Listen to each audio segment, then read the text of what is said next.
Hi అండి, నమస్తే. మర్రి రాజశేఖర్ మరి రాష్ట్ర రాజకీయాలలో అందరికీ సుపరిచితమైనటువంటి వ్యక్తి. ఈయన చిలకలూరుపేట నియోజకవర్గానికి చెందినటువంటి వ్యక్తి. అయితే ఈయన గతంలో ఎమ్మెల్యేగా పనిచేశారు, సుదీర్ఘకాలం వైసీపీ ఇన్ఛార్జిగా పనిచేశారు.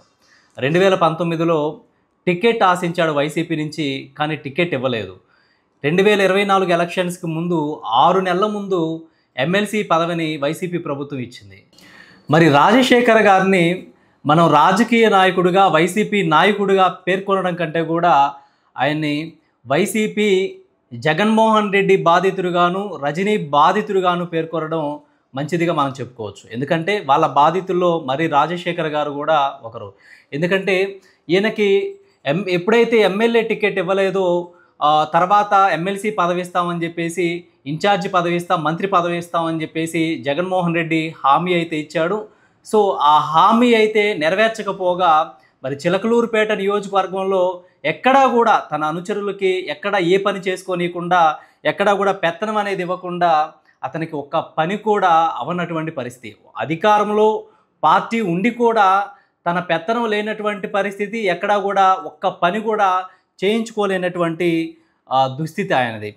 సో ఇలా మర్రి రాజశేఖర్ చిలకలూరుపేట నియోజకవర్గంలో అలా ప్రాముఖ్యత పొందాడు. ఎందుకంటే చిలకలూరుపేట నియోజకవర్గంలో గతంలోనే మర్రి రాజశేఖర్ వైసీపీ నుంచి టీడీపీలోకి రాబోతున్నాడు అనేటువంటి పుకార్లు కూడా వచ్చాయి. మరి ఏదైతే 2024 ఎలక్షన్స్కి ముందు 1 సంవత్సరం ముందు మర్రి రాజశేఖర్ వైసీపీని వీడి టీడీపీలోకి రాబోతున్నాడు అనేటువంటి పుకార్లు కూడా పెద్ద ఎత్తున వచ్చాయి. సో మరి ఏమో కానీ ఫస్ట్ నుంచి కూడా ఆయన టీడీపీ కంటే కూడా వైసీపీ మీదే నమ్మకం పెంచుకొని మరి వైసీపీలోనే కొనసాగుతూ ఉన్నాడు.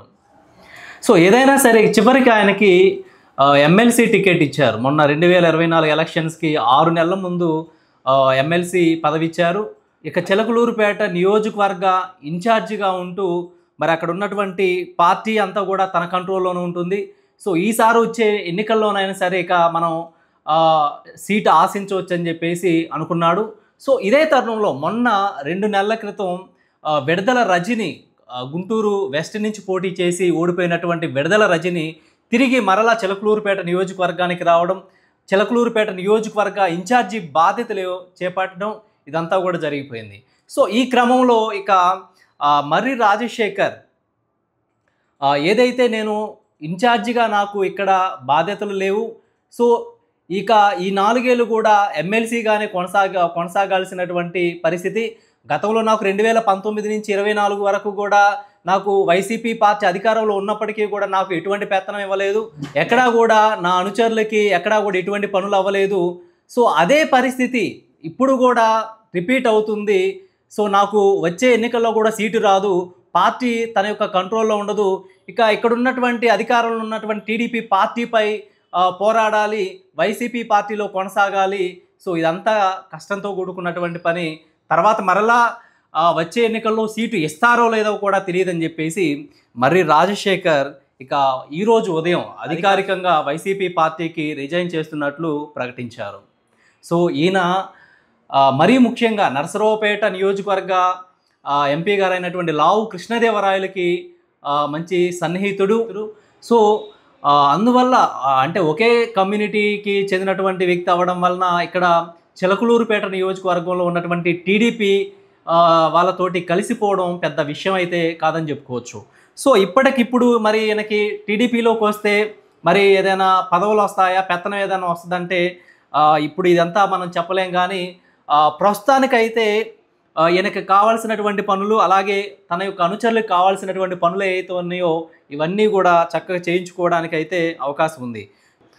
ఈయనకు ముందు కూడా ఒక 5గురు, ఏదైతే పోతుల సునీత గారు కానీ, అలాగే పద్మశ్రీ గారు కానీ, వెంకటరమణ గారు కానీ, అలాగే కళ్యాణ్ చక్రవర్తి గారు, వీళ్ళంతా కూడా వైసీపీకి రిజైన్ చేశారు.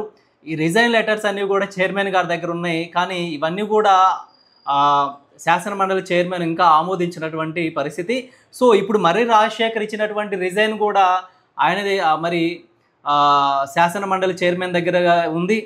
కానీ శాసనమండలి చైర్మన్ ఈ రిజైన్స్ అన్నీ కూడా ఆమోదించట్లేదు. ఎందుకంటే ఇప్పటికిప్పుడు ఆ రిజైన్స్ అన్నీ కూడా ఆమోదిస్తే తిరిగి మళ్ళీ ఎన్నికలు నిర్వహించాల్సి వస్తుంది. అదంతా కూడా ఆ ఎమ్మెల్సీ పదవులన్నీ కూడా టీడీపీ వాళ్ళకి వెళ్ళిపోతాయి. సో దీనివల్ల మండలిలో వైసీపీ పార్టీ యొక్క ప్రాధాన్యం అయితే తగ్గిపోతుందనేటువంటి ఉద్దేశంతోటి మరి చైర్మన్ కూడా ఈ పదవులను అయితే ఆమోదించినట్టు తెలుస్తుంది. సో ఇవే కాదు, మరికొంతమంది కూడా తమ యొక్క పదవులకి రాజీనామా చేయబోతున్నారనేటువంటి సమాచారం కూడా మన దగ్గర ఉంది. సో ఇవన్నీ కూడా మనం మున్ముందు తెలుసుకుంటాం.